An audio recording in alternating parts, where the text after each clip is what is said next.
Assalamualaikum warahmatullahi wabarakatuh. Perkenalkan, nama saya Friska Delia Renata. Saya dari Universitas Islam Kyai Haji Muzaki Syekh. Saya dari Fakultas Tarbiyah kelas 2 PAIB. Nah, saya di sini akan memaparkan atau menjelaskan sebuah materi, yaitu yang berjudul ilmu kalam. Nah, ilmu kalam itu sebenarnya adalah cabang ilmu dalam Islam yang membahas soal keimanan, soal ketuhanan, dan hal-hal lain yang berkaitan dengan akidah.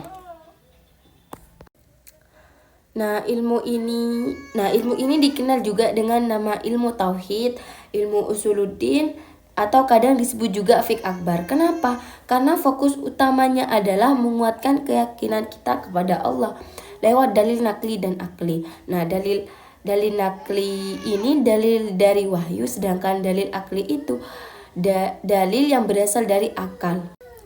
Nah, ilmu ini bukan cuma buat tahu, tapi juga buat membentengi akidah umat Islam dari pemikiran-pemikiran yang nyeleneh atau menyesatkan. Jadi bukan sekedar ilmu teori, tapi benar-benar jadi pegangan dalam memahami dan mempertahankan keyakinan kita. Selanjutnya tentang sejarahnya nih. Ilmu kalam ini nggak muncul pas zaman Nabi, tapi muncul ketika Nabi sudah wafat. Kenapa? Karena mulai muncul konflik di kalangan umat Islam, kayak siapa yang seharusnya menggantikan Nabi sebagai pemimpin. Nah, konflik makin besar, puncak pas terjadi pembunuhan Khalifah Utsman bin Affan. Nah, dari sinilah muncul pepecahan yang dikenal sebagai al-fitnah al-kubra alias fitnah besar. Disinilah mulai muncul sebagai kelompok dalam Islam dengan pandangan akidah yang berbeda-beda. Masing-masing merasa paling benar, sampai muncullah aliran-aliran kayak Mu'tazilah, Al-Asy'ariyah, dan lain-lain. Dari situ ulama-ulama terdorong untuk membuat kerangka berpikir yang sistematis buat menjelaskan dan mempertahankan akidah Islam, dan itulah cikal bakal lahirnya ilmu kalam. Selanjutnya lanjut ke objek kajiannya. Nah, ilmu kalam ini bahasanya luas, tapi hanya intinya ada beberapa poin utama, yaitu yang pertama tentang Allah Subhanahu wa Ta'ala, kayak sifat-sifat Allah, apa yang wajib, mustahil, dan mungkin bagi Allah. Yang kedua itu tentang Nabi dan Rasul, termasuk kitab-kitab yang diturunkan dan mukjizat mereka. Yang ketiga itu tentang keimanan seperti tauhid, akhirat, takdir, malaikat, dan lain-lain. Yang keempat itu hubungan manusia dengan Tuhan, termasuk keadilan Allah, hikmahnya, dan bagaimana hubungannya dengan alam semesta. Yang kelima itu perbedaan aliran pemikiran dalam Islam.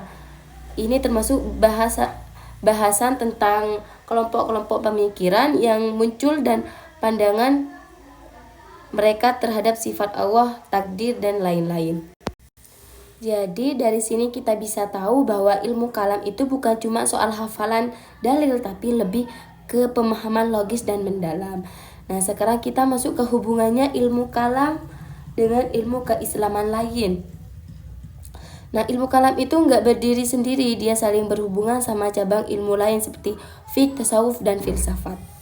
Yang pertama itu dengan fiqh, yaitu ilmu kalam ngebantu ngebangun dasar kepercayaannya. Yang kedua itu dengan tasawuf, ilmu kalam itu membuat fondasi akidahnya. Yang ketiga itu sama filsafat, ilmu kalam itu sering bahas topik yang sama kayak keberadaan Tuhan, tapi pendekatannya itu berbeda. Nah, filsafat itu murni logika, sementara ilmu kalam itu gabungan logika dan wahyu.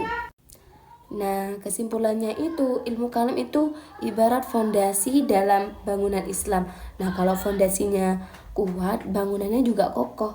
Dia ngasih kita bekal untuk ngerti, yakin, dan mempertahankan keimanan kita bukan cuma dengan hati, tapi juga dengan akal. Nah, sekian dari saya. Assalamualaikum warahmatullahi wabarakatuh.